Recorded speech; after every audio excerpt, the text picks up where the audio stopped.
CWatt.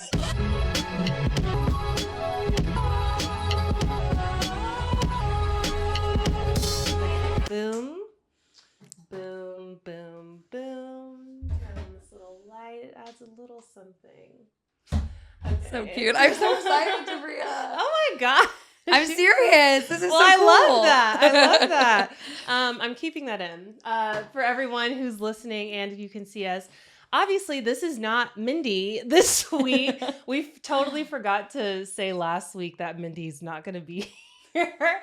It just slipped my mind, but she does this party series in LA, and she just did her first one in New York. Oh, cool. Yeah, so it went really well. So I'm very proud of her. I want to come to the one in LA next. Yeah, you should. I think she does it once a month. So, Cool. Yeah. But welcome to the Thick, and my guest today is Lynley Eilers, and I know Lynley because we worked on set together a few times, and she is a plus size model, an advocate, an actress.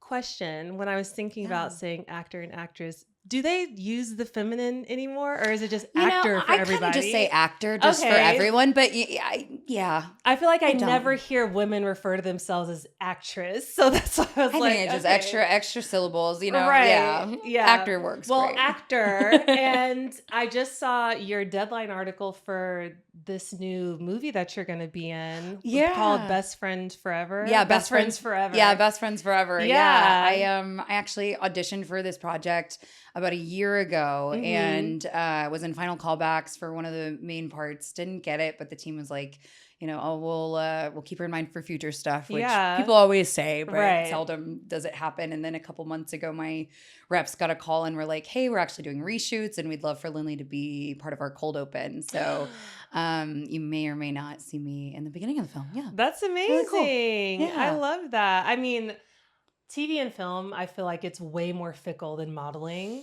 Yeah, absolutely. So I commend you for even getting like a credit, seriously, because it is rough. It is very rough. I mean, I've been an actress my whole life, and that's why stumbling into modeling was like such a pleasant surprise. Yeah. But in the last couple years, as modeling has been slower, I'm like, okay, maybe I should focus on my acting more. But I feel like it was really jump started for me because I booked a pilot for Amazon 2 years ago, and that was a really incredible big deal for me. That was like my first real professional acting job. And I filmed the pilot in Atlanta, and it was with the most amazing team. And then they thought and felt like we were going to be a very sure thing. And then they let us know right after the election happened in 2024 that they didn't think that the show was what people were looking for or wanted right now. Really? And then you think about it, Amazon is a tech company. So at the end of the day, the creatives that were so confident in the project and poured years into the work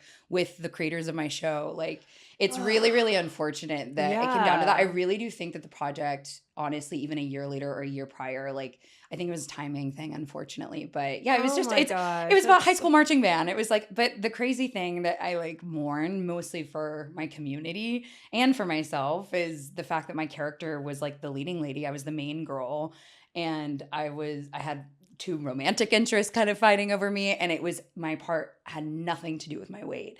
And that was just such a whenever I got that script through and did that first audition, I was like, I don't care if I don't get this. This is just amazing that someone is writing this and making this.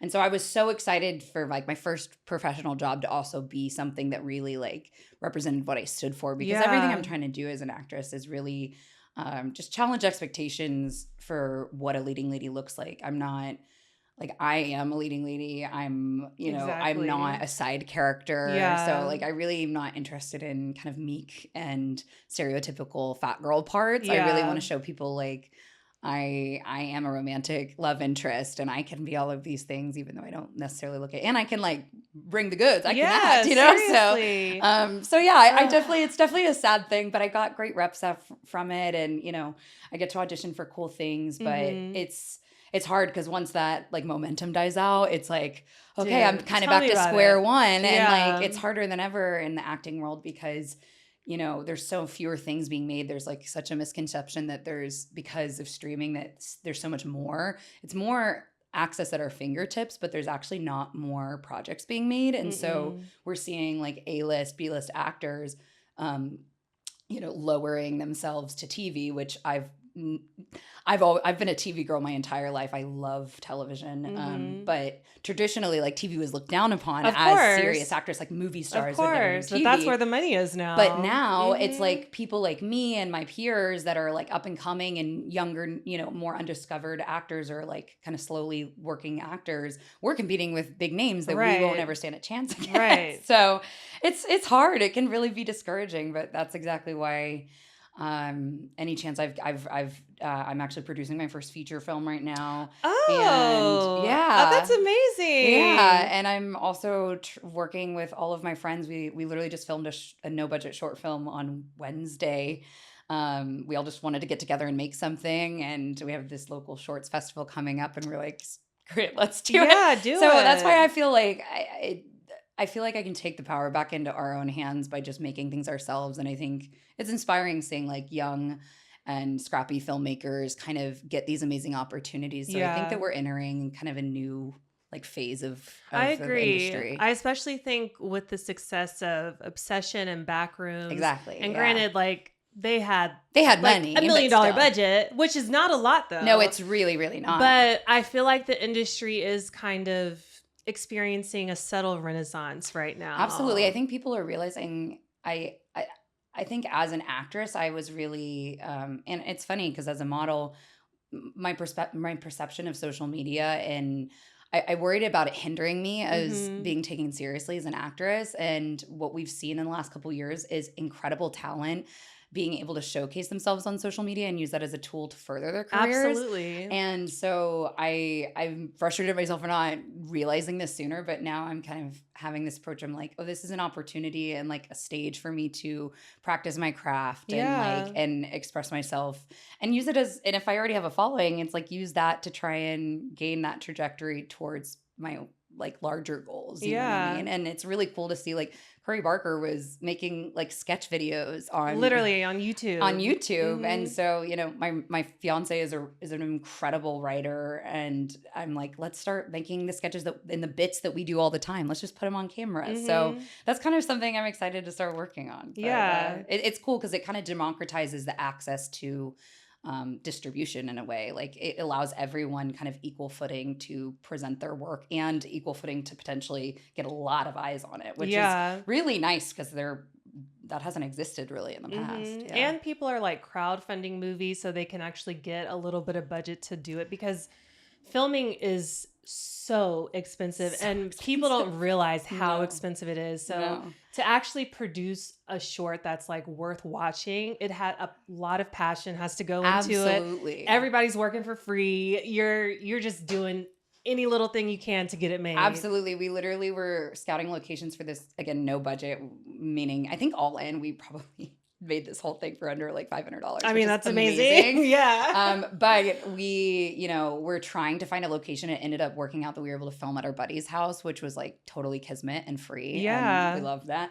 But we were looking at specific locations because our film takes place in just a dressing room. It's like a one scene or like a one room short, and we got a quote from a local like Italian society that they had a really great dressing room, and we let them know like, hey, we're a no budget project, and what could you do for us maybe for rates, and their student rate was $3,500 for a day, and my director was like, you guys understand that's literally like a third of a college tuition in this state. Like, what are you talking? That's insane. So, and it's also hard in LA because it's like there's an industry, like everyone knows that there's money to be made on their specific location but it's I'm happy to be making films in LA with my friends, and I hope to soon be paid for it and do it on a larger scale. I claim that for you. Thank you. Question: do you know anybody who works on these vertical shows and dramas? Yeah, actually, my producing partners, Rachel Paulson and Kayleen, Rachel just produced a set of verticals for Candy Jar, and Kayleen, a couple of my friends have like acted and work in them, and it's definitely a budding industry. I haven't personally been a part of any, but I think it's hard because a lot of actors are really resistant to wanting to be a part of something right so cheesy. I think generally people have that perception of them, but I think that I am curious about a way that we can make verticals like good. Yeah, no, I agree. I think that there's absolutely a way that we can make fun and not like corny content for vertical. I just saw Issa Rae, and I didn't watch all of it. I just watched maybe like the first 10 episodes, which is like 10 minutes. But it was the least cringiest one I've seen. Yeah, absolutely. Well, and of course, she's an icon. I mean, I very much look up to women like Issa Rae, Mindy Kaling, Phoebe Waller-Bridge, like women that didn't really see themselves in places, and so they made things for themselves, and that's a huge inspiration to me because I'm like, I don't look like anybody else. I'm not seeing anyone write for me. Not that I'm a writer, but that's why I'm so like activated about making our own stuff, because I'm like, maybe I just have to show people how they need to cast me and see me, you know what I mean? It's so true. Trey, he's on a show right now. I'm not at I feel like it's so obvious what it is. I don't want to say what it is. But I feel like they don't know how to write for him. Are they writing very stereotypically, or like? No, they're just not giving him much to chew on. But yeah, I think you really have to show people what you're capable of, because they don't know. Yeah, you know, they can't envision, even though they're supposed to be creatives, they can't see the vision. You know. Well, and it's interesting, my partner being a writer, because this is only like the second project of his writing he's seen like come to life in real time, and it's really interesting to like be front row to his process of writing, and how like I'm very in his head with him and like talking about these characters. I read all his work as in its earliest inceptions and everything, and so it is really cool. He explained how surreal it is to see these people you write on a page come to life, and that it oftentimes isn't ever exactly what you expect, but one can hope that it only transforms into something better than you even expected. You know, it's really, but I can't imagine how, I working with material that's not like filling you or giving you a lot is hard to do. Yeah. I mean, I feel like that's what a lot of TV and film is now for a lot of people, because the writing is, for lack of a better term, I feel like it's being so dumbed down. Yeah, it's absolutely being watered down. It's for second person viewing, I believe is what they call it. There's an article I read, I don't know if it was Variety or something. It's just something that's talked about. It's that like these studios and streamers are so concerned with making everything palatable to a mass audience that they're playing everything safe. And I think that, at least for me and the people in my community, like I think what viewers are really eager for, especially like young people, are eager for people to just like tell it how it is, or like have a perspective. Like if you're trying to make a political statement, like say it with your chest. Don't like, I don't know. There's a lot of like trying to appease everyone, and therefore we're saying nothing. And I think that that's why these like indie filmmakers are making such a splash, because they're not afraid to say exactly what they think, and they're not trying to, you know, make sure, oh, this demographic, this. No, they're like, they're saying what they mean. And not everything's meant for everybody. Exactly. And and that's okay. You know?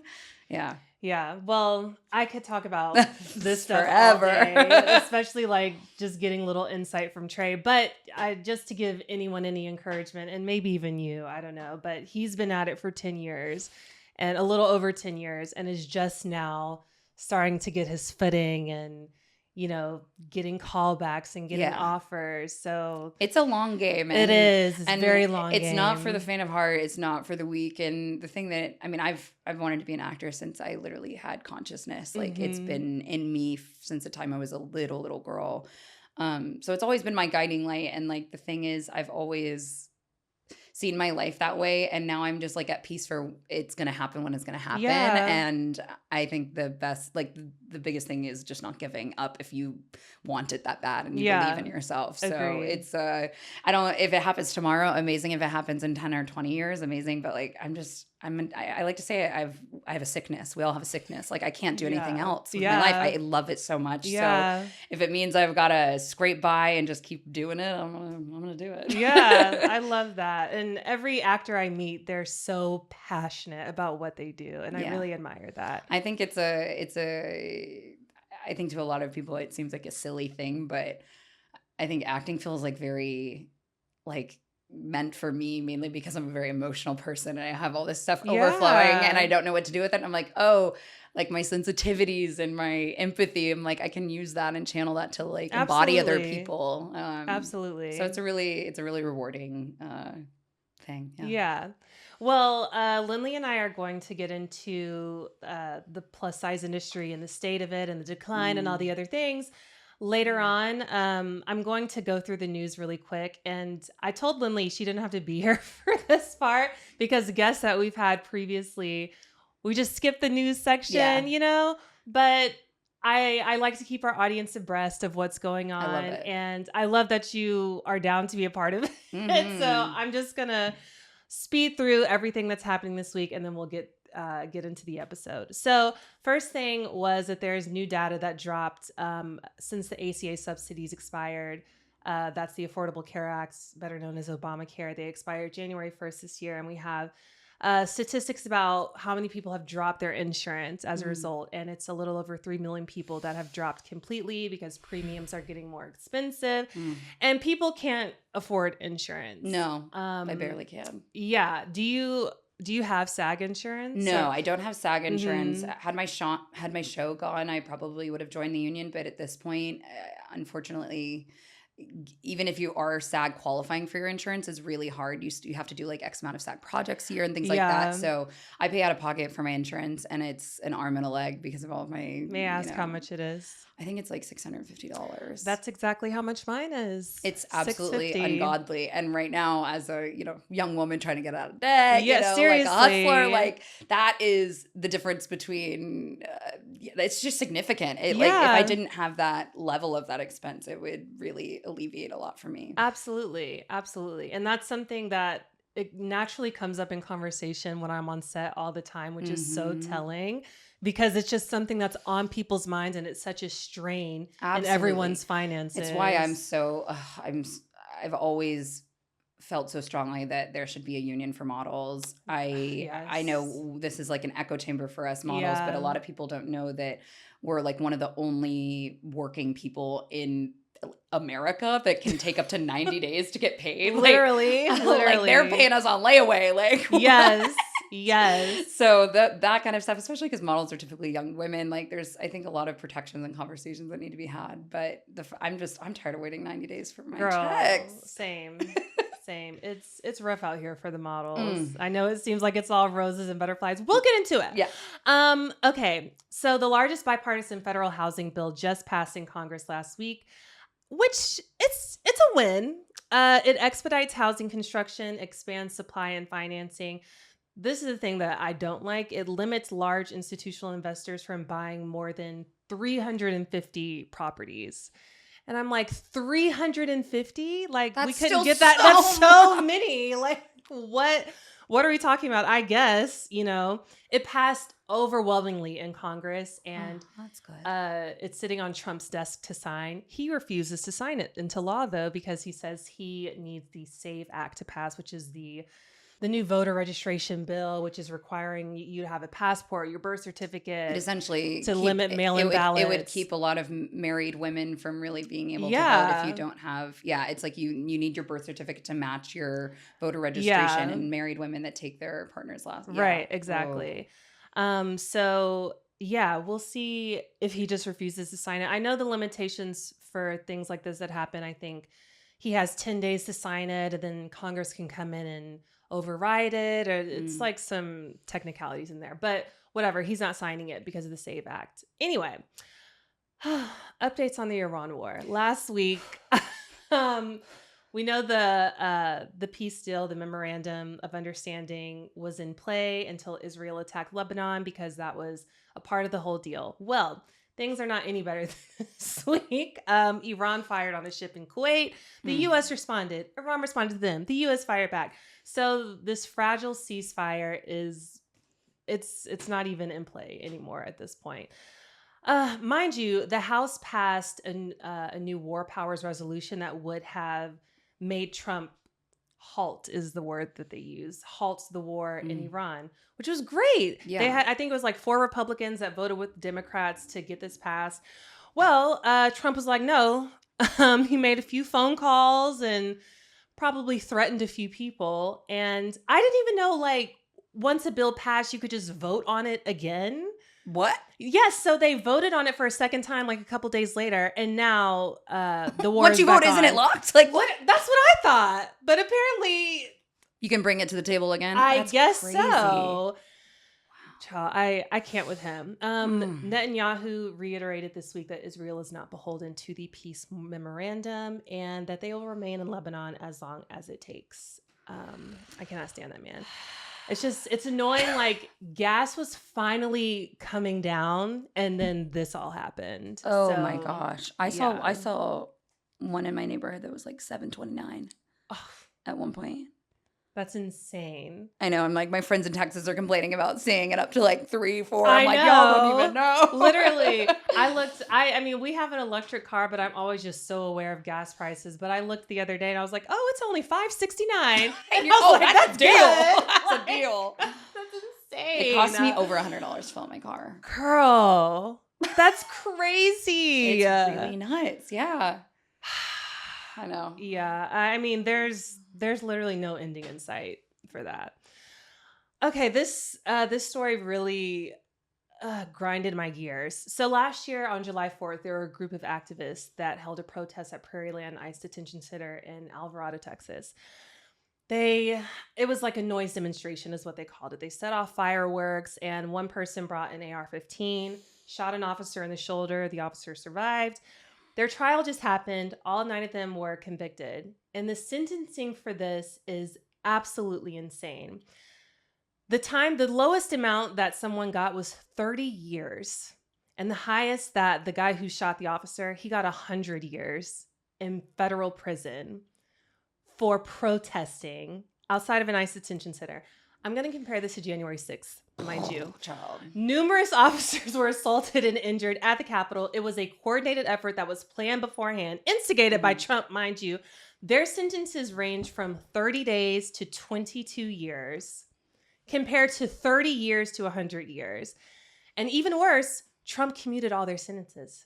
They have all been pardoned. They are no longer serving any time. And they're working on trying to get tax dollars to fund. Trying to get reparations.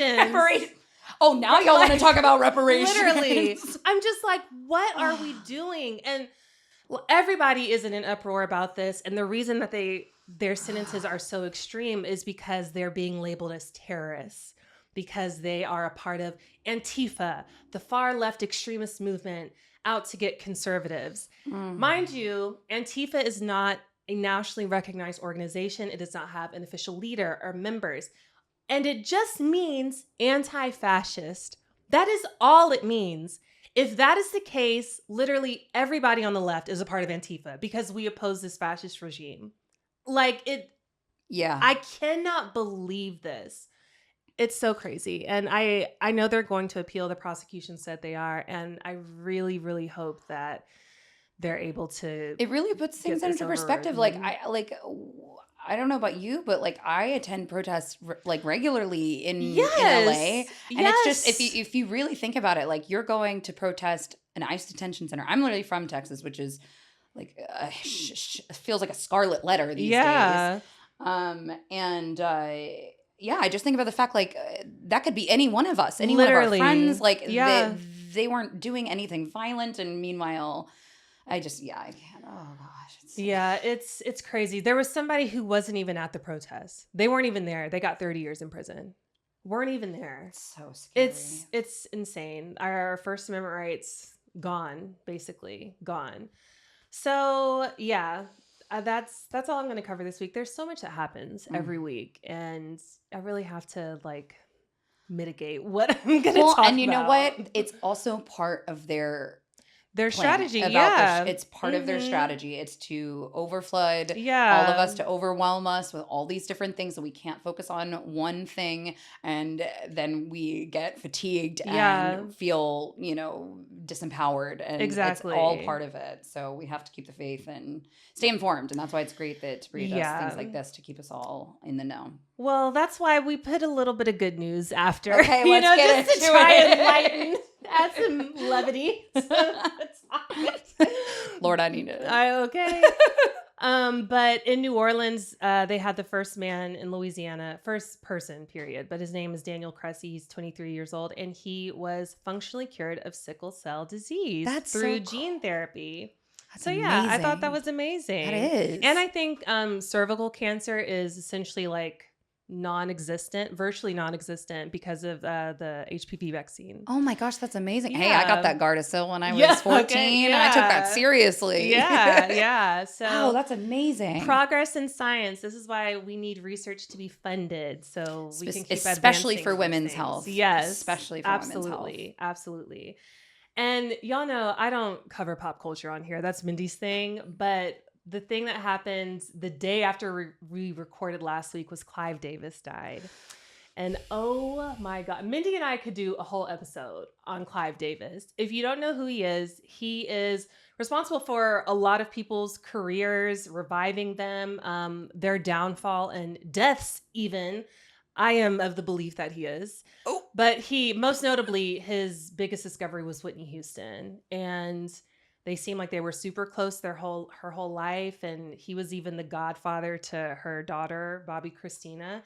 And this is just getting a lot of attraction right now because the last video of Whitney was the day before she died. And she interrupted an interview with Clive Davis, Brandy, and Monica. And she walked up to him and was just like chatting him up, like acting like everything was fine, but she was soaking wet. And so while she was talking to Clive and Monica, she passed a note to Brandy. And then she just keeps talking. She's like, oh, this is for you, hun. She just keeps talking to him.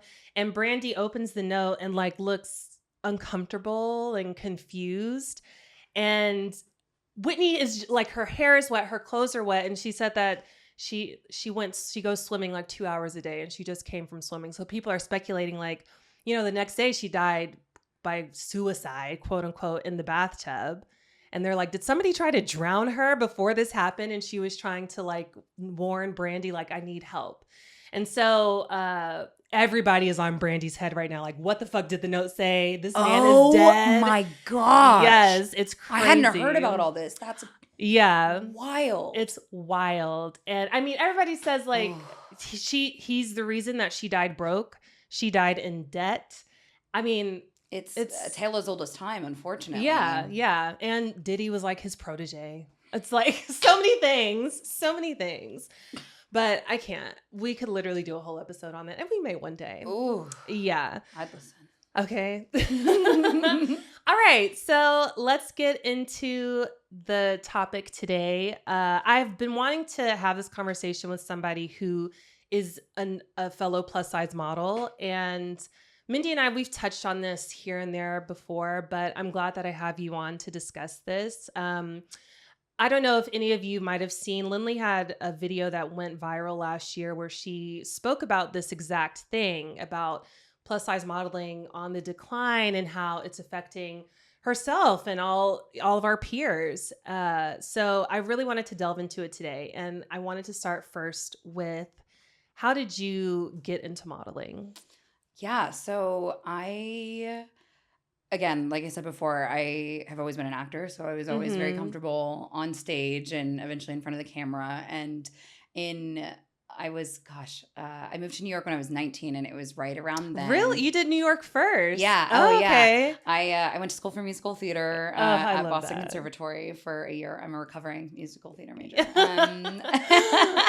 And I realized a little too late to transfer that I just wanted a different kind of education. And so I made a PowerPoint to my parents and said, can I, make my own training in New York? And they really supported me, which was really incredible. But, but I was like working full time in a restaurant, but I was just really eager to dive in. And at the time it was really at the advent of like, Ashley Graham was starting to be visible. Iskra, honestly, seeing, and I was starting to see bodies that looked a little bit more like mine. And I didn't really think that I never really thought that I could model, mostly because of my height, because I'm 5'4". But at the time, a lot of the modeling agencies were doing this thing, like they had a scout account, or they'd be like hashtag Jag scout me, or like whatever. And so I had a couple like pictures and like shoots that I had just done with friends for fun, and occasionally would like tag or like hashtag those things. And then ultimately my agency reached out to me on Instagram, and I had like 2,000 followers. Like it was a very like not, as I am now.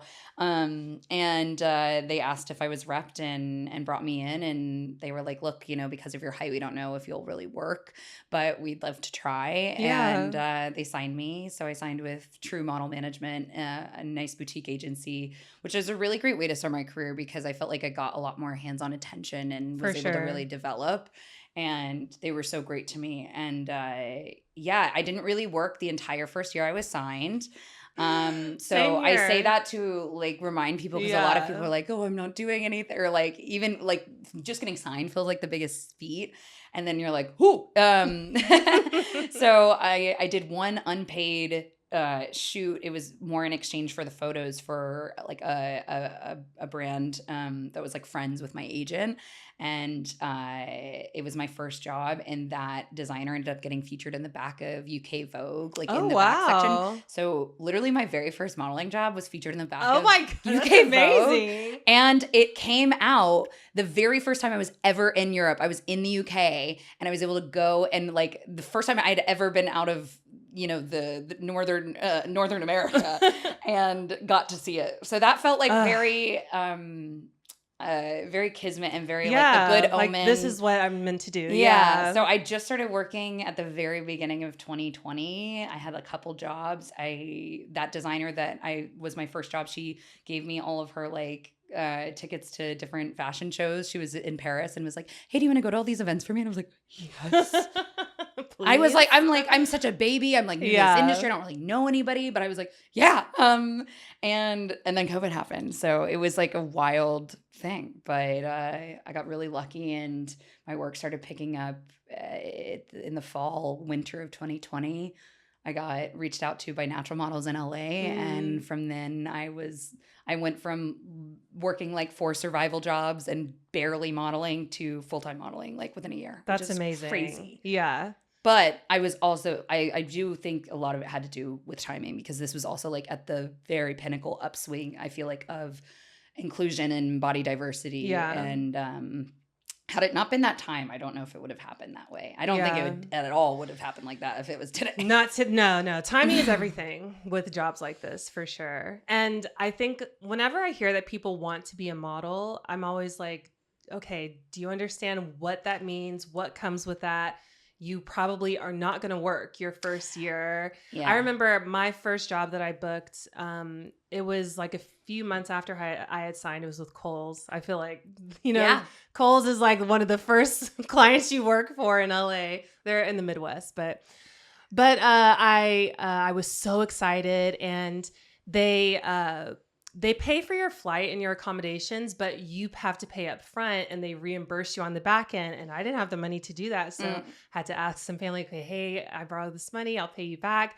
And I had a layover in Dallas, and there was a bad storm, and I ended up not making the job. No. And I just spent all that money for nothing. And I was like, oh, so you had a great omen starting out with yours. And I was like, oh, am I supposed to be doing this? Because I don't think she's literally like one of the biggest plus size models in the world. I'm like, I literally have a career because Tabria came before me. Gosh. And that is why I'm so honored to be here. I'm so serious. Like I can't express it enough. Like when I signed with Natural, like I was like, oh my gosh, Tabria is it's so funny now because we're like friends and you're so lovely and cool. But yeah, I mean, she really was one of the few people to really like pave the way in terms of like seeing more curved bodies everywhere, especially because you were just like, you exploded. You just like were, you were everywhere. And it inspired so many of us, and just like seeing that it's possible to make a living doing this, and just knowing that we're all like encouraging young girls to see different kinds of bodies represented. Yeah. Like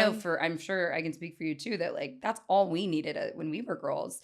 So it's like such an honor to be able to do that, hopefully, for other people. Literally. I remember when I was a kid, I was in like middle school or something, and one of my best friends, we were watching some runway show on BET. So it was like all the video vixens walking on the runway. And I was like enthralled because I was like, okay, these are like thicker women. Yeah. And thick back then was like a size 6. But still, you know, for the time. I know. Yeah. You know, they were doing their thing, and it was nice to see someone who wasn't stick thin. And I remember my best friend at the time, she was like, "Oh, I don't think they need to be doing all that."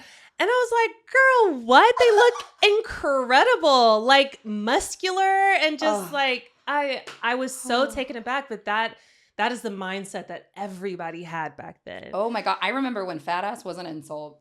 Right.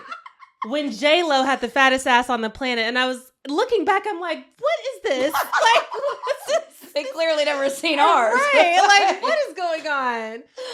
But that's why, like, to your point, I remember that Ashley Graham SI cover, that literally was the turning point of the industry. That was in 2016. Yeah. She was on the cover of SI. It was her own cover. It wasn't those triple covers that they do now. Yeah. It was her solely on the cover, and it literally changed the industry for the better. And we had, I mean, the golden age was like up until like 2023. Yeah, that's what I would say. And it was, I mean, we didn't even get a full decade of it. No, we didn't even get half a decade. Yeah, like really? Right. Oh my gosh. But back then, I know that representation and inclusivity, those were the huge talking points then. But did you feel like it was a farce and that you were tokenized, or did you feel like it was a genuine effort to change the industry? I think both things can exist at the same time. Like I think that depending on the job, I think that there were certain jobs that it was very clear that I was a token. Yeah. And I think that shows in ways like, for instance, like I came to LA when I was living in New York for a job, and I flew in the night before and had to do my fitting like on the day. And they had another model, a straight size model, that had to do the same. And so, you know, typically when you're fitting, they'll have at least a full rack, if not several racks of options, because there's so many different contributing factors to choosing a look, especially this was for a shoe brand. So the clothes it was all about the vibe and everything getting right. And they had this like 2 really cool racks of stuff for the straight size model. And I kid you not, I had 4 looks. They had 5 pieces of clothing, and they were all from H&M, and they were all like horribly like straight, like up and down silk shift dress and like just things that like did not fit me. Like they had no options. They had really not put thought into those polls. And it was jobs like that I was like, oh yeah, I'm absolutely an afterthought and not a main character. And then I ended up wearing the same black dress in 2 of my like 4 looks.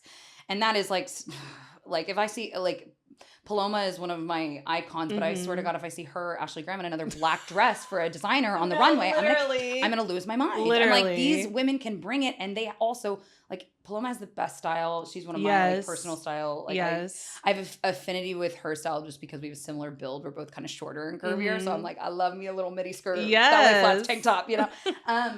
But yeah, so I definitely I feel like it was both. Like I was very aware of how privileged I was to be on any jobs, just because I took the representation like very seriously. Like I wore that as a big badge of honor, but I really do think that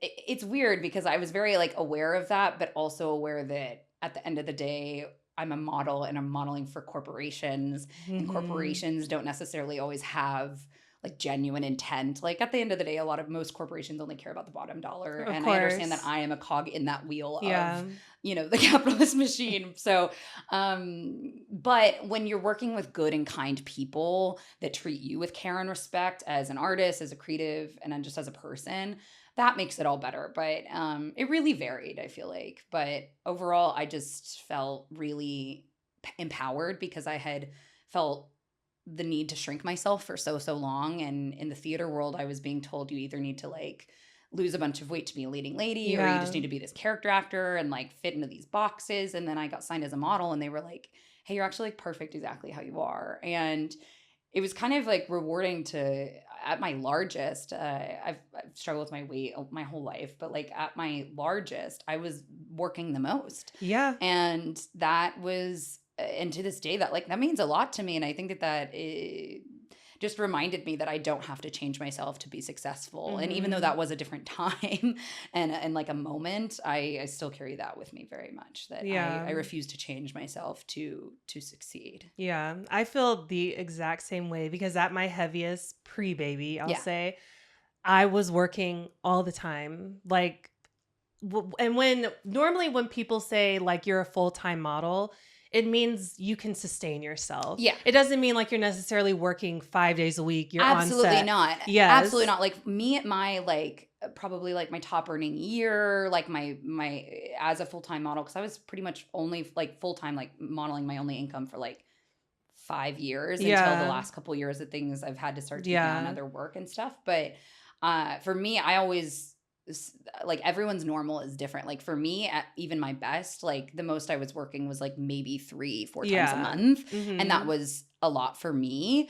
But then I have another friend who did way more e-com, and she was like in San Francisco doing Old Navy like 3 times a month, guaranteed 3 days. Like she could buy a house, you know? And so there's just lots of different kinds of modeling, and everyone's like working is different. And I think the reason I've been able to like stay sane in this career and happy with this career for the most part is because I've just refused to compare myself to anybody else. And I think especially because the plus size world is so small comparatively, it's tight knit. We all know each other. We're all competing for the same jobs. Like I am never upset when I miss out on a job, because I know that representation is going to be present, which is really important. But also like, how could I, even if there's another gorgeous redhead plus size model next to me, like everyone is different. And so, and also now having worked in production and everything too, I know that there are so many contributing factors that go into choosing. And I've actually now worked at a fashion brand. I just finished working at Selkie. I was working there for the last 9 months, and getting an insight into those those decisions and those conversations. Like it could just like practically it's just, oh, you're not the sample size, like, and we literally don't have that piece of clothing otherwise, or oh, we already have like, oh, this girl looks like the last girl we shot, or like there's just so many things that are above our pay grade. Absolutely. I feel like I've been able to handle the modeling rejection well, because I came from the acting world first, and I'm like, that's all it is. I've always prepared myself for that. So I'm like, you can't take rejection personally in this career. And I think whatsoever. A lot of girls do, and I think they also, I definitely did when I first started out. And I think there's always like, oh, my agent isn't doing enough. It's this, that's that. But I do think like more often than not, it's just the nature of the business. I like, obviously different agencies work differently for everybody, but for the most part, they're all getting the same, casting requests, and they're all submitting us the same. And like, Natural now does these like reports where they'll like send us their submission report, so we can see all the jobs we've been submitted for, which I think is really cool, and especially really helpful for young models to understand like you are being seen for these, and if you're not being chosen, like what can you do to better your chances? But at the end of the day, you have to know like it's also you can't do anything. Yeah, exactly. Like you can make sure your book's updated and like your look's cool and whatever, but like you can only do what you can do. There's no rhyme or reason, unfortunately. And that's why like when people say that they want to be a model, you really have to meet your expectations, because absolutely everything is out of your control. You do not control this career whatsoever. You don't control your schedule. No, nothing. Like it's insane. And it makes you feel crazy at times. And like it's something I was literally just talking with my model friend Ben too yesterday about this. It's like something that I wish that I would have done sooner, or maybe just been like advised to do, is also to not have modeling be my only source of income. Because even when I was, and the story I told myself at the time was that I was like too busy to have a job, because it was like going to be a scheduling nightmare. I'm like, in hindsight, I absolutely could have made a part-time job work, and that would have probably kept me from getting into debt and being overextended and everything like that. But like, I just lost my train of thought. Oh no. I was so worried about coming on this because I'm a certified yapper. Oh my God. And chronic ADD. And I was like, I'm just going to go in circles. No, it's fine. I remember. It always comes But like back. we were just talking about how we just wish that even at the height of our success, that there were more conversations and advising to us about the fact that even when you're really successful as a model, like there is an expiration date on this career. Like and there's not really much of a conversation of like what comes next. It's like, it's always about like trying to get the thing, but it's like realistically this moment doesn't last forever. And so you have to be thinking about what else are your goals? What other ways can you make money? And I think what happened to a lot of us plus size models when things really started getting bad the last 2 years, at least for me personally, all the girls that I knew that were full-time, like the girls I saw and everywhere and that I knew were working and are friends of mine, like everyone I know suddenly had to get a day job and no one could make a living just being a model. And it was a lot of us, like for me last year, things got really dire. Like I was trying to get a coffee shop job for like 5 months. I couldn't even get that. And like the job market is just terrible in general.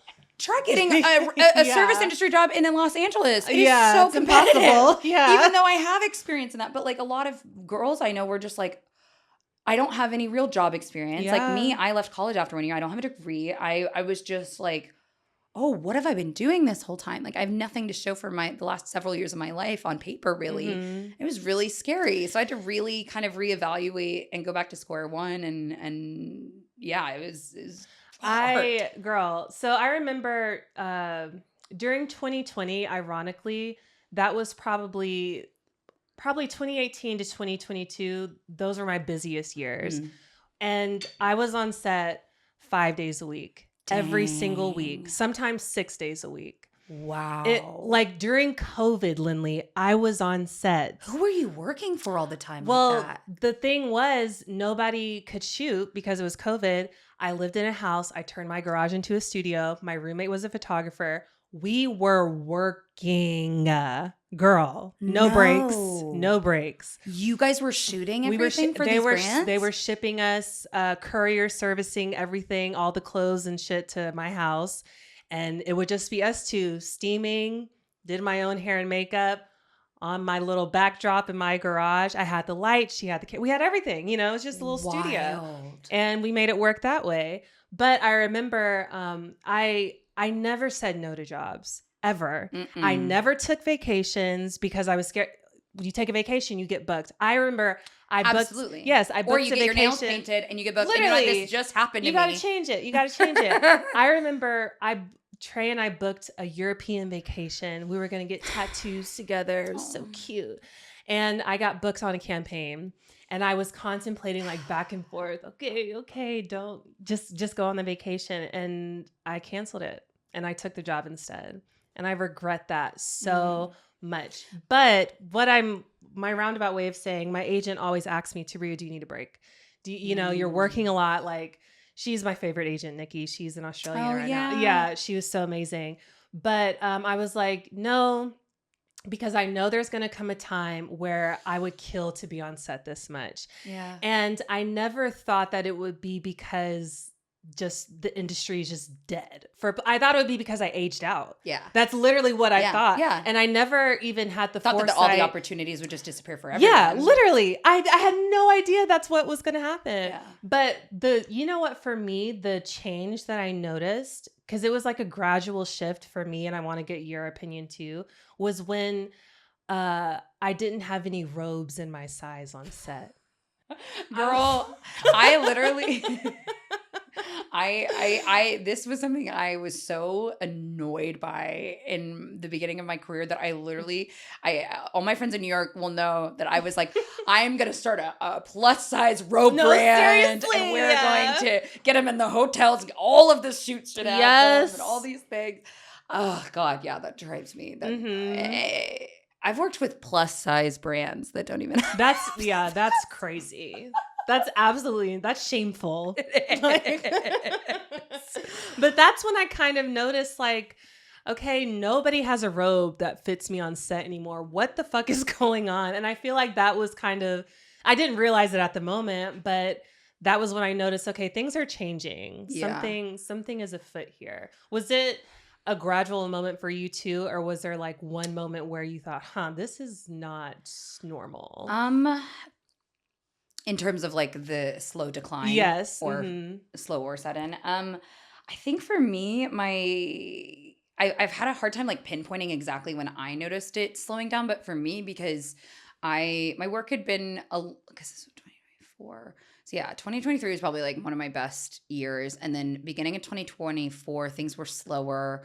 I was doing like a part-time job as an assistant, and then I booked my show. Mm-hmm. And so when I booked my show, honestly, like I love modeling so much, but as an actor, it's like half of what I love to do. You know what I mean? It's like it's an easy compared to acting. You know what I mean? So once I thought that my career was going to take off that way, I was kind of like, modeling, thank you so much, but I'm ready to move on. Or, I was hoping to do more things, of course, in addition to. But so when my show didn't go, then like 6 months later, it was in the fall, and I hadn't really done like any modeling. So I had this big hope that this thing was going to happen, and then it didn't happen. I was like, well, at least I have my modeling career to fall back on.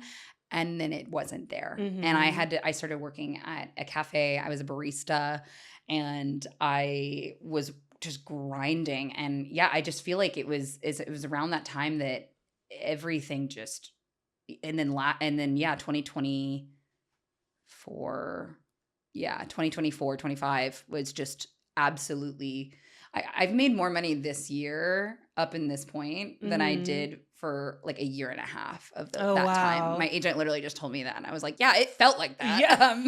I could have told you that. Right. It sure felt like that. Right. So yeah, it was, but the thing that made me feel a little less crazy is that all of my peers were feeling the same. And I obviously the thing that I pinpoint is the rise in Ozempic and the GLP-1s. And I think that that's something we all have talked about, and it's hard to ignore. Like everyone sees it. But I feel like we almost got a precursor to it because it was just starting to happen. And then I feel like our work started slowing down. And it was also hard because it was like, Trump was coming into his presidency, and there was a lot of uncertainty in terms of like the tariffs and things. So I think that there was like multiple things that contributed to the decline. I think it didn't help that like the rise of Ozempic and Thin is in and heroin chic coming back also intersected with the tariff issues. And so a lot of these corporations were scared and weren't producing or weren't even like shooting, or they were just shooting on ghost. So I think it was like a perfect storm. I agree. And then all at once, everyone was like, oh, I either have to get skinnier to fit the bill, or I'm going to starve, or I have to do something else. And so that's why, I mean, I really don't fault anyone for having bought into that or, chosen to lose weight. Like I'm on my own journey. I don't talk about it because I don't think anyone needs to, like, we have enough promotion of that. Yeah. And my health is my business, but like, I love my body as it is. And I don't judge anyone for wanting to do something different with theirs, but it is so hard because I feel like a lot of the working plus size girls are a lot smaller now. And the very few that we had representing us are a lot smaller. And so I think it creates like a cultural, like for me, it messes with my head. It's like a Mandela effect. I'm like, same. I feel like it creates a like dysphoric kind of mindset about bodies in general. Cause you're like, wait, I thought that you were, mostly because it happened so fast. Yeah. I think. It was very abrupt. It felt very abrupt. And like, I never expected that all of the hard work that like people like you and the women that came before me, and then all of us did to further inclusivity in the culture and in fashion, like I think it was just really disheartening and heartbreaking to see how quickly that could just get washed away. That within a year of Old Navy coming out with their body equality campaign, carrying up to a size 30 in stores, which is amazing, within a year to completely roll it back. It's just, it's this thing we always felt like, oh, are we just the token? Are we just being, and we were, and it was a trend, unfortunately, but like bodies shouldn't be trends, just in the same way that bodies shouldn't be trends now, the way that thinness shouldn't be a trend or a, it kills me. I think you said it perfectly. It was a perfect storm of circumstances that happened all within a year span of each other. Yeah. We had GLP-1 craze happening. Then we had Trump come in, and then the economy is shitty. AI is on the rise. The war, the tariff thing, that I know that affected a lot of brands, because even Torrid, they had to contemplate like just eliminating their shoe line altogether. Oh, wow. Because they couldn't get anything shipped here. So it was just all these things happening at once, but it's like, why did that just affect the plus size industry? Well, I think the thing that frustrates me the most is there are still plus size brands and there are still some extended sizing. Granted, everything across the board has been rolled back and limited and shrunk down, like in terms of option. But the thing that really upset me is that these, especially the plus specific brands, casting girls that aren't even really plus size. Yes. It's like the mid-sizeification of it all. Like this is a category that was just like invented. Like I welcome it now, but like I don't know. I feel I have complicated feelings about that. But like I think it's just frustrating to see, especially like, again, I think you know the one I'm thinking about. Like plus size brands hiring girls that don't even fit in their sizing that are being clipped in. And it's like, you're a plus size brand that goes up to a size 30. It used to hire girls like me, hire girls that are size 24, 28 to really show that diversity. And now everyone's a size 10 being clipped into clothes or a size 14. And it's like, where did that representation go? Because the clothes are still there. Yeah. And so I think that's where the pressure has come from for the plus size models. It's like, they're not wrong. Like unless you're a smaller size, it's like what used to be like, if you're an 18, you're you're the sample size. Is like the perfect thing to be. It's like that or like a 14 where you can be the XXL or something for a straight size brand. Like those are kind of like ideal sizes to be for the industry in terms of like practically speaking. Yeah. And it's just so weird to see like the size 18 sample size be moved 2-3 sizes literally to like a size 14. So and that's just eliminated so many girls that were that size, and it eliminates the largest representation we had in terms of larger bodies. I don't even know what the new sample size is. I don't either, because I don't either. I feel like everything, it always used to be a size 18, and I always was a true 18, and I feel like I don't know what's shifted, but and I don't know why it would be advantageous for these brands to actually shift their. I don't know if their sample sizes have actually changed or if they're truly just hiring smaller models and clipping them in. I think that's probably because realistically, again, working at a brand, I'm like, the likelihood that all these brands are like changing their sample sizes to be 2 to 3 sizes smaller is really unlikely, just because of the work that takes. I mean, I don't know.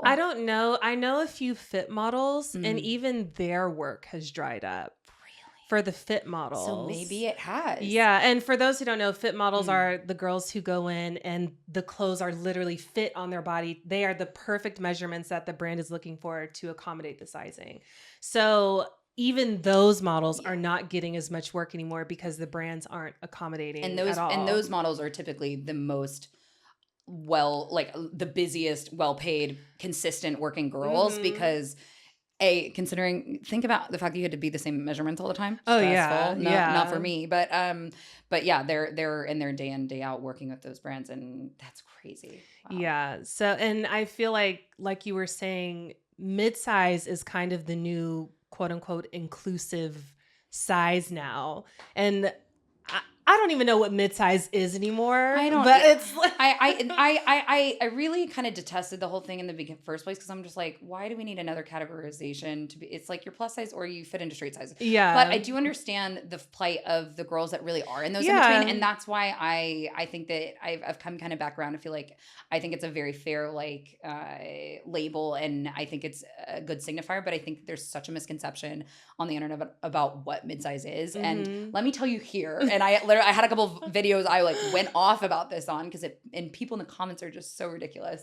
Like mid-size means between straight size and plus size. Yeah. So that can be anywhere from like a 12, depending on, because some of these even straight size brands are stopping even smaller and smaller. So I will say that I feel like mid-size can encompass anything from like a 12 to a 16. It's like kind of that like in between range. And I remember being that size, and it was tricky because I could sometimes fit into straight sizes. Yeah. And I wasn't quite big enough for the plus sizes.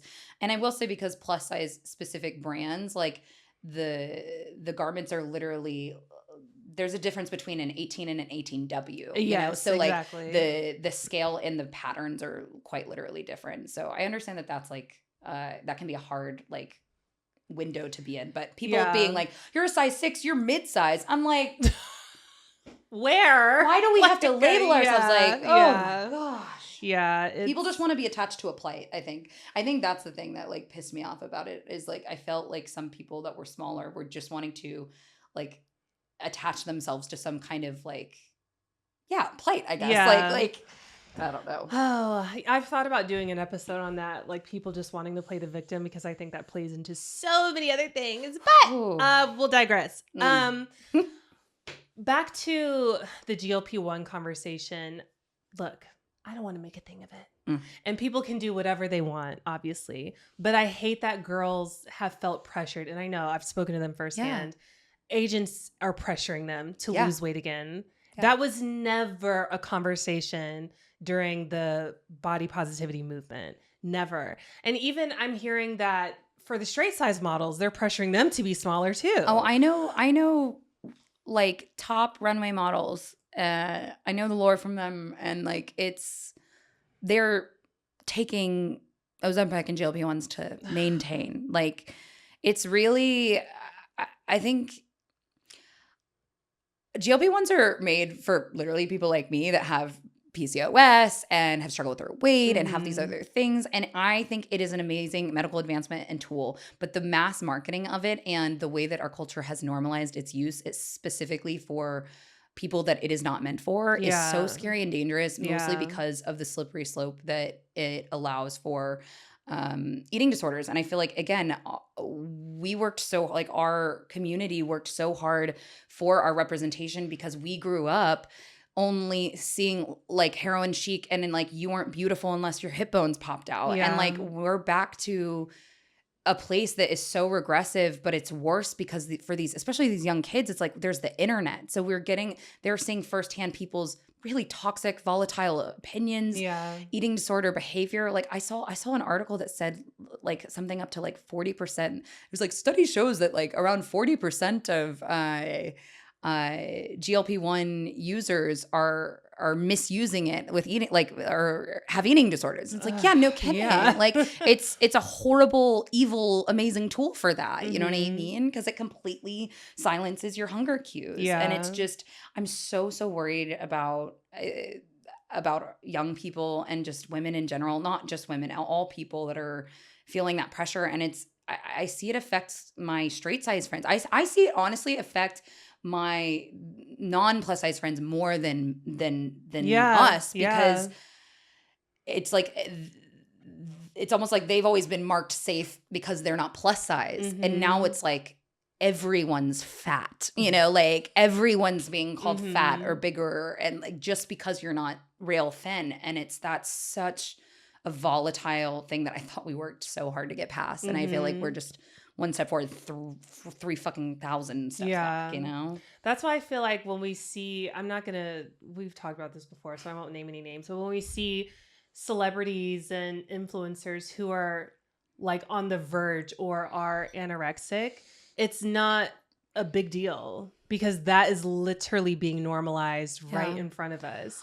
And that's why everybody thinks they're fat now, because that's the new normal. It's insane. And it's really dark, but I hate that I feel like it's going to have to get to a place where we literally lose people again like we did in the early aughts. I think people really forget how many women especially died of eating disorders and malnutrition. And it's getting to that point, and like we're not taking it seriously. And I think a lot of people love to be like, oh, you talking about health as a big girl, because people always love to be like, oh, you don't care about health. It's like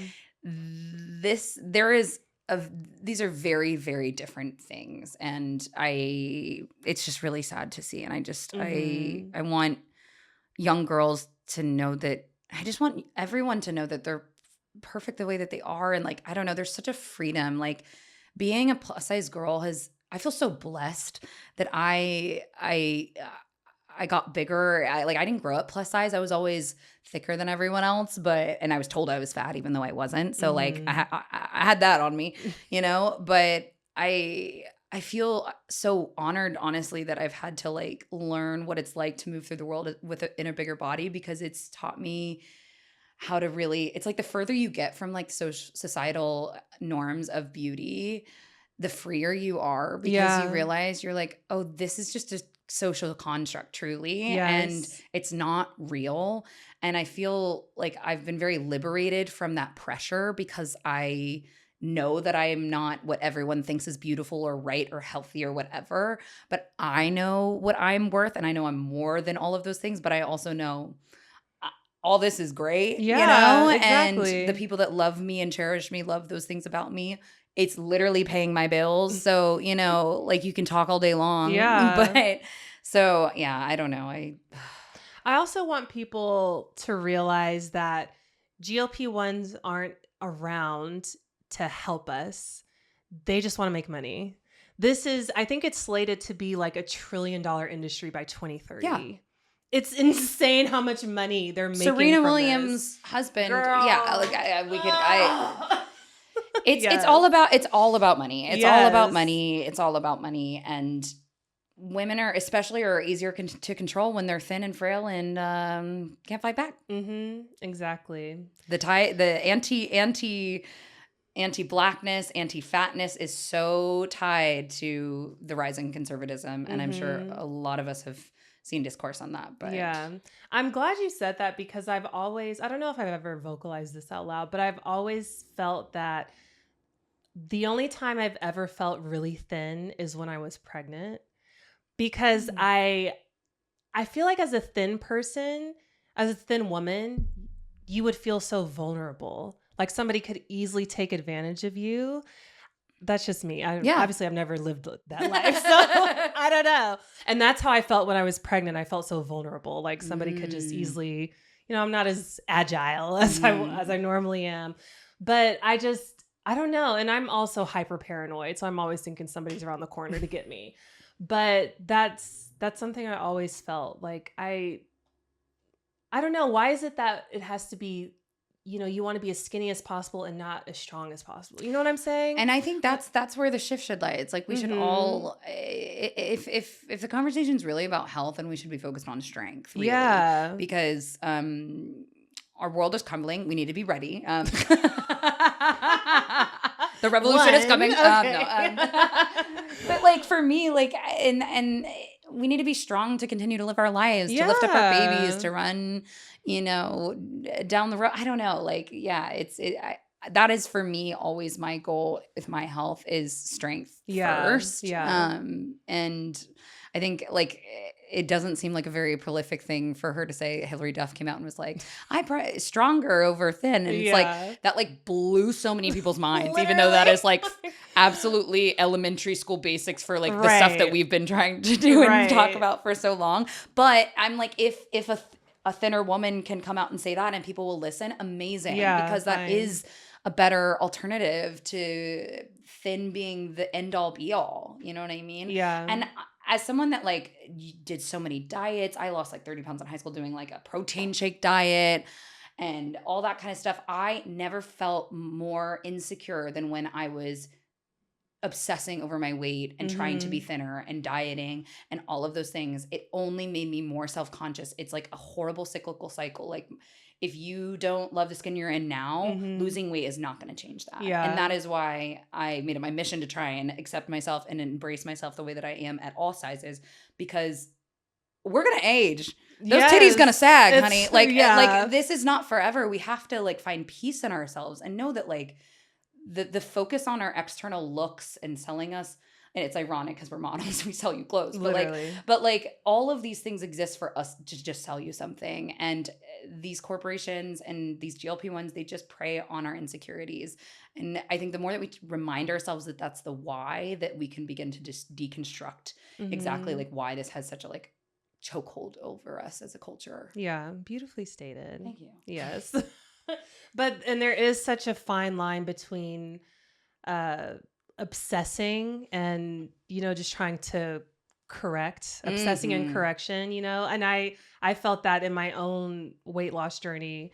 But, what's the difference between counting calories and starving myself? It's a very, very fine line. It is. Yeah. And that's why, like, in my own pursuit, I've been on my own health journey too. And I was recently diagnosed with lipedema, actually. And so that was an informative thing. But it's really hard to want to prioritize your health, but especially like most women, like with my history of eating disorder behavior and disordered stuff, like it can be really hard to do good things for your body without it feeling like a really, really slippery slope into being unhealthy behavior. Absolutely. It's really hard. Yeah.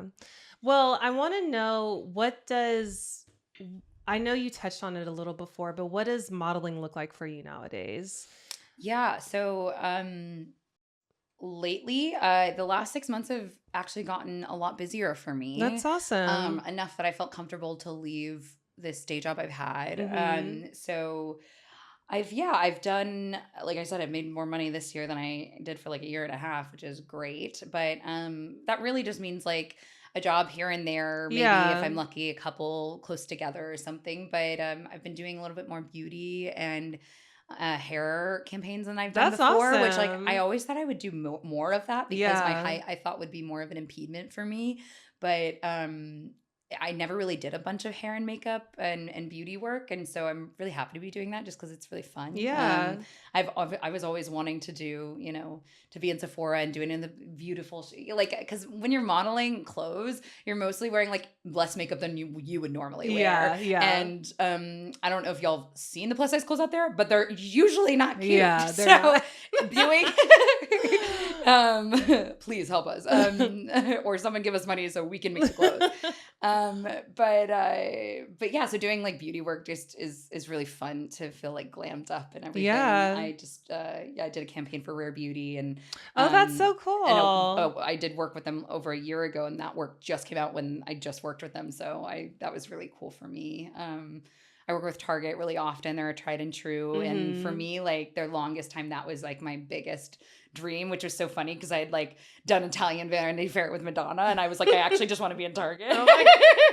And mostly because like my family, like from Texas and in Alabama and all over, like they don't give a shit if I was an Italian Vanity Fair. They want to be able to go to a store and see you in there. That's my baby. Right. You know what I mean? So like that, now that I'm like in the store more regularly and just the pictures my family and friends send me, like it really doesn't get old. Like I just feel so proud, like and just knowing that like it would have changed my life to see someone like me when I was a little girl. So it's that one, that's really fun. But I'm really hoping to continue to, I hope there's a little bit momentum right now. I've talked with a lot of my friends about how we feel like the pendulum will swing back, right? It's not going to be like this forever. Yeah. I do think our industry is going to look very, very different. I'm not expecting it to ever be the way that it was. Yeah. So, but the thing that I've learned, especially last year being so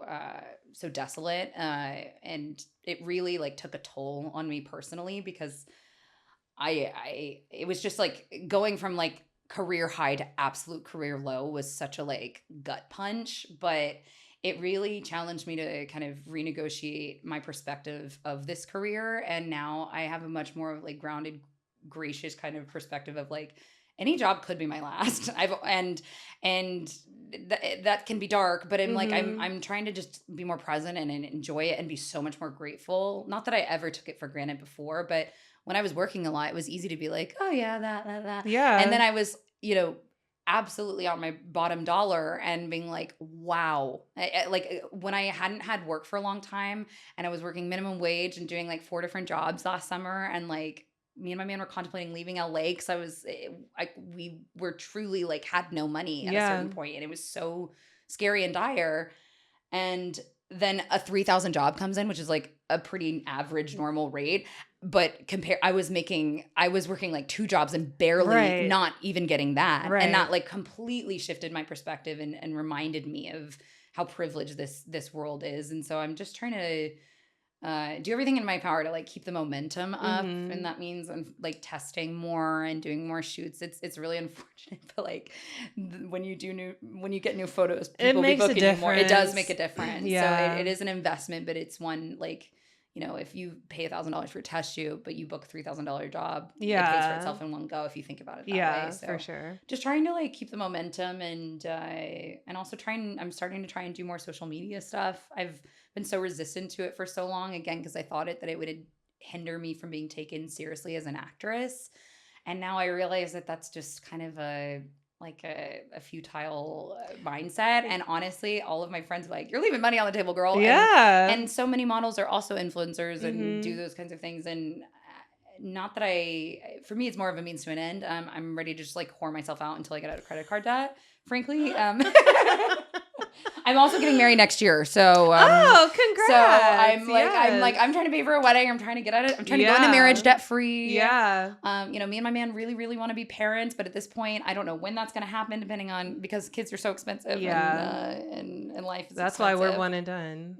And you know what? It might be that for us, but So yeah, I'm just trying to have a more go with the flow mindset and approach. I think the less expectations you have, the better. Mm-hmm. And I'm also like feeling that way about my acting career too. It's like I can't wish that this career was stable because it never will be. No. And I think for so long I fought against that. And I'm like, I kind of just need to embrace it and find other things that can also be flexible and work with me. You know what I mean? So I don't know. I'm much more happy in mostly because I'm working a little bit more, but but I'm really enjoying it more than I have in the past because there was a time I wasn't working much, and so I'm just so grateful anytime I get to do it, and I have so much fun. I love this job so much because, as you can tell, I'm a certified yapper, and I just love meeting people and talking to people, and I love that every day is different, and especially as someone that like wants to make films and stuff too, like any chance to be on set, learning about cameras, learning about lights, like I really do love every aspect of this industry in front and behind the camera. So I just feel blessed to be part of it all. And I just want to do anything I can to help other people try and learn more about it too. Yeah. I do feel like the pendulum is slightly swinging back in the right direction. Hopefully 2028 can't come fast enough.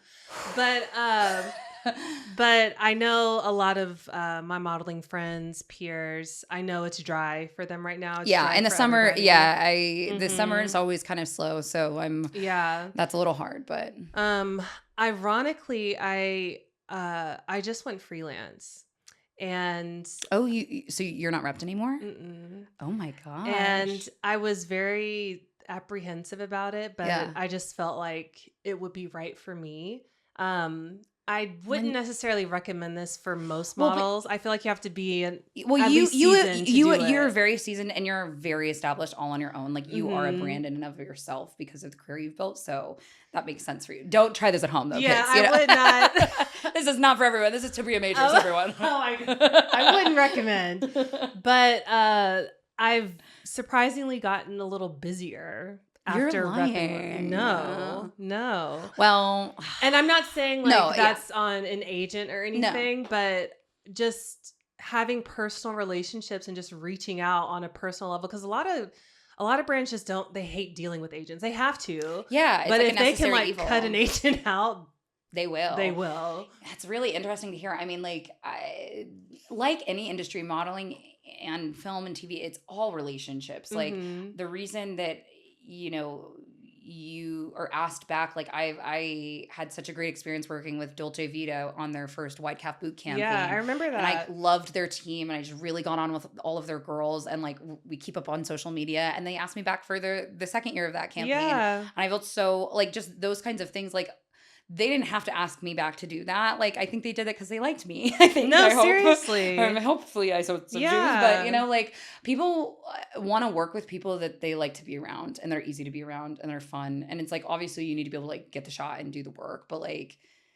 if you can cut out the middleman, and like also we give out 20% to our agents. So keeping the 20 makes a big difference. I'm sure. I know there's sometimes I get a check and I'm like, I know. I was expecting that to be a little more. I know. Whenever we get paid, we basically keep half the money we get. Yeah, after taxes and everything, which is also, I wish I would have been better about that in my early years, which is, and like the reason I'm so open about my credit card debt because I think it's really normal. Yeah. And it's funny because in my early career, I was like, everyone's just a credit card debt. And then it was me. I was like, because I was living in New York. I'm like, how does everyone afford to live? Everyone's doing all these fancy things. And I was like, oh, everyone just has credit card debt. And then I looked in the mirror and I'm like, But the thing is, it snuck up on me so fast Oh, because yeah. I only got into debt when I started modeling because I lived in New York and there would be jobs and opportunities in LA that I would need to like, at least they wouldn't cover the travel, Right. but I could get there. So I know that I spent $15,000 the first year I started modeling because I hit the diamond medallion status on Delta, which was a lifelong dream. So because I know I had to spend $15K on that card to hit that. So I know I spent that literally just on flights that first year, fronting that. But then by the time you get that payment, rent's due, you got to pay that in cash. Can't do that on a card. Yeah. And then so like that just compiles and compiles. Mm-hmm. So it's such a slippery slope. So I wish I would have saved my 30%. Aside for taxes, like that was a big, like one year I was about to pay $10,000 in taxes, and I was like, huge wake up call. Huge. Oh gosh. So, yeah. but it's hard because at the time I needed every cent I was getting. Right. You know, which is also why I should have just had another job. So, yeah, you live and you learn. It's so easy to go in debt as a model. Because you have to upfront everything. And not a lot of agencies will pay for your travel upfront. They have to be very established. Mine does now, which I'm so grateful for. That's good. I'm so grateful for. Yeah. So like the client will pay for it, but or like I just did a job in New York that was like typically the client pays for travel, but this one it was an issue on like the producer side. They forgot it, but like I don't run that like so I'm just like, so the fact that can just come out of that check is like nice that I don't have to worry too much about that. But in the beginning it wasn't like that, and that's the whole reason I had debt. So and that's the reason now that like situations like last year when work got slow, like it wasn't the fact that my overhead is high in terms of like my daily spending and my rent, like that's low. It's the fact that I've got X amount in minimums each month, and then $600 in health insurance, and it's it's the little things. Like God is in the details and that stuff. So being really broken down bad last year was honestly such a blessing because it really helped me shift my perspective on my spending and just my outlook on money. Like I feel like I really don't. I'm now like a chronic like leave it in the cart kind of girl. Like I love to like window shop online, but now I'll like be like, oh, I need to buy underwear. Like, and I can't keep putting that aside. Like I'm so afraid to spend too much, which I think is a way better way to be than like recklessly spending. Yeah. And I've also just realized like, oh, I was just buying a lot of things because everyone else had them or I felt like I needed them, and it was just like an instant rush, but like, did it really do anything for me? Like, no, being debt free would really do something for me. No, absolutely. This is a financial podcast now. No, literally. Oh my gosh.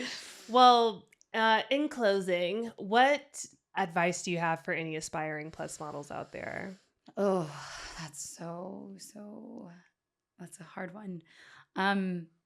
I think if you're passionate and even just curious about this industry, become obsessed, like follow all of the people, study. Like for me, like I was studying girls like Tabria. Like I was seeing like, oh, who are they working for? Oh, these are the test shoots that they're doing. Don't be afraid to reach out. I would call, I think some people get annoyed with how many people are like, can you give me some advice? But like, I know. But a lot of people also now make content about it. So like, they're so like don't ask stupid questions.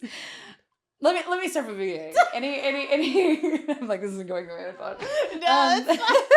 It's hard to, I feel that's a hard question to answer nowadays. No, it is. I think any advice for any aspiring models would be, I think I'm like a big dreamer and I have crazy big dreams. So I am always one to encourage and support other people with big, crazy dreams that might feel insane to others.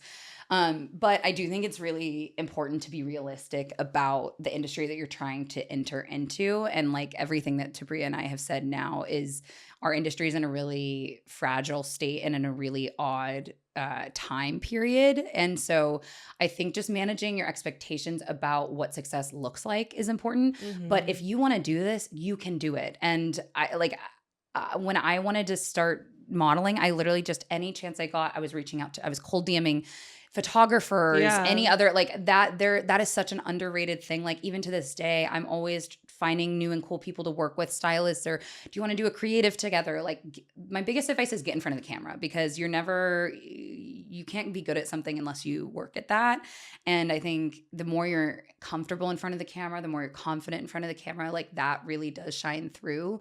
And I think that can also be the difference between a model that gets asked back and one that doesn't, is like one that knows what they're doing and like is confident. And because ultimately, like, we are here to do a job, you know, it seems like a very glamorous thing just because we're, you know, up on the poster or whatever. But like the reality is, like, you're here to show the clothes, you're here to represent the brand the way that they want to.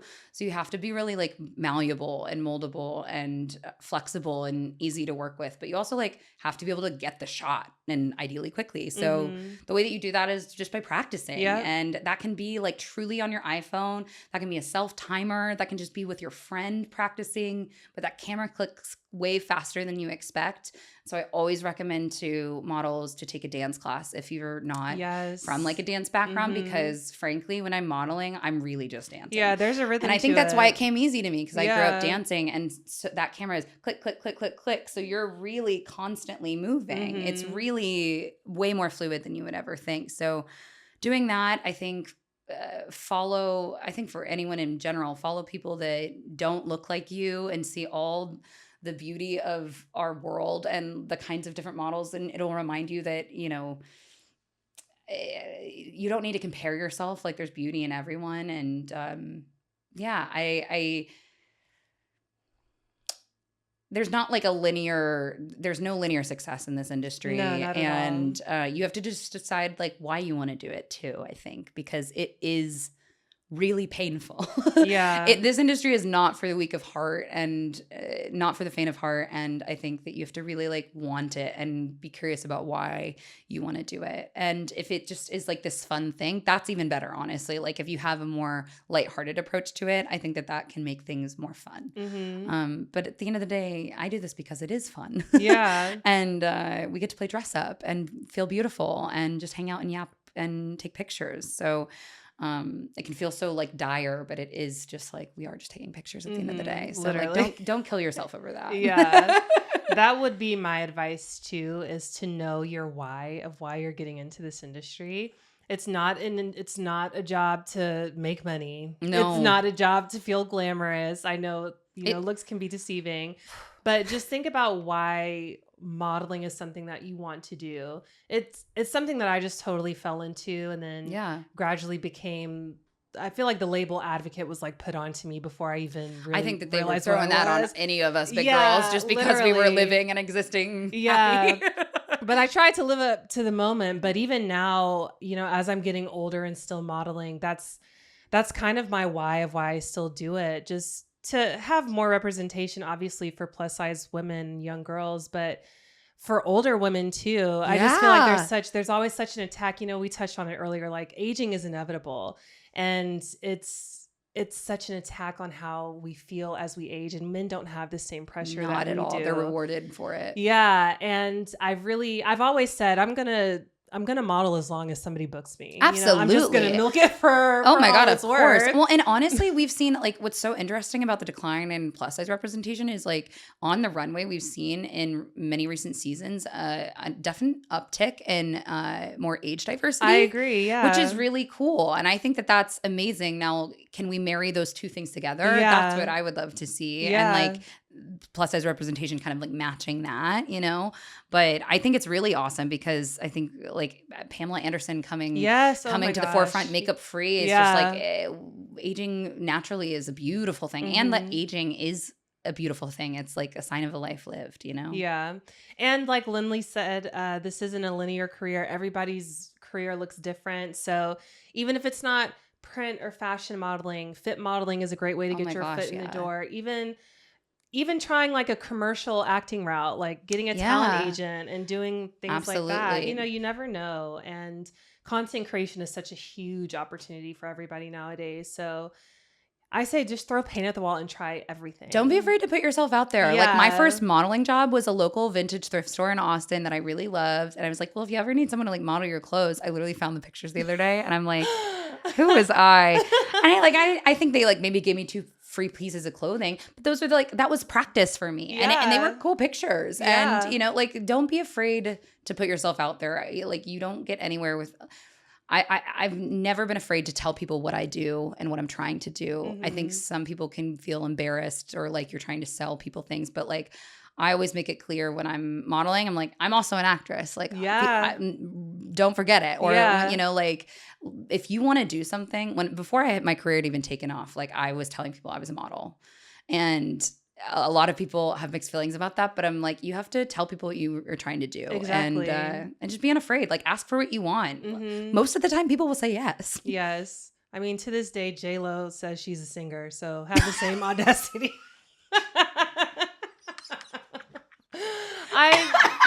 J-Lo's an icon, you guys. I know. I just don't I just don't feel like she would be very nice. You know, we know okay, she's Jenny, not. I'm It's fine. Okay.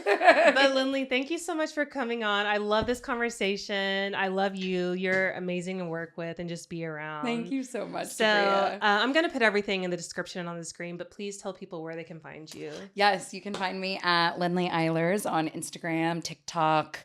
If you are interested in financing indie filmmakers, you can reach out to me. Okay. We have a lot of projects in the pipeline. Also, if you're looking to book a plus size model with a little red hair, a little short, and I'm an actor. Exactly. Yeah, that's all my stuff, I think. But thank Amazing. you so much. Oh I can't say enough how honored I was for you to ask me to this because truly you guys, like Tabria is someone I've looked up to for ages, and so getting to eventually work with her and get to know her has been such a dream come true and such an honor. So this feels like so full circle to sit here with you. I feel love to hear that. Really cherish this. Thank you. Well, you guys, Mindy will be back next week and we'll get back to regularly scheduled programming. But we always end our podcast by saying it's been real, it's been fun, and saying it's been real fun together. I love it. Will you do that? Yeah, of course. So it's been real. It's been fun. It's been real fun. I'll see you next week. Bye. Bye. CWatt.